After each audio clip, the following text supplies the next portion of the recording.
জুলাই গণঅভ্যুত্থান দিবস উপলক্ষে শাহবাগে স্মৃতিস্তম্ভে শহীদদের স্মরণ করছেন সর্বস্তরের জনতা। বুধবার ভোরে শ্রদ্ধা নিবেদন করেছেন মুক্তিযুদ্ধ বিষয়ক মন্ত্রী, প্রতিমন্ত্রী সহ তথ্য এবং সম্প্রচার মন্ত্রণালয় এবং পুলিশের ঊর্ধ্বতন কর্মকর্তারা।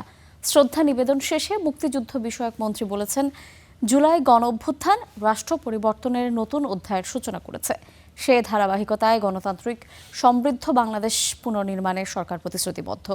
জুলাই গণঅভ্যুত্থান চেতনাকে ধারণ করে জুলাই সনদ বাস্তবায়ন করা হবে বলেও জানিয়েছেন মুক্তিযুদ্ধ বিষয়ক মন্ত্রী।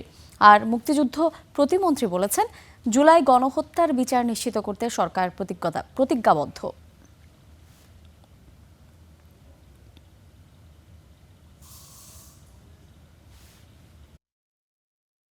জুলাইকে ভুলে যাই নাই। আমরা জুলাইয়ে সকল শহীদ যারা হয়েছেন তাদেরকে ভুলে যাই নাই, জুলাই যোদ্ধাদেরকে ভুলে যাই নাই। আমরা যতদিন না পর্যন্ত বাংলাদেশে সংঘটিত এই গণহত্যার বিচার হবে ততদিন পর্যন্ত আমরা থামব না। জুলাই আন্দোলন যে শুধুমাত্র একটি গণ অভ্যুত্থান নয়, এ যে পরিবর্তনের একটা অনেক বড় অধ্যায় শুরু হয়েছে। জুলাই গণ অভ্যুত্থানের চেতনায় আমরা জুলাই সনদকে বাস্তবায়ন করব।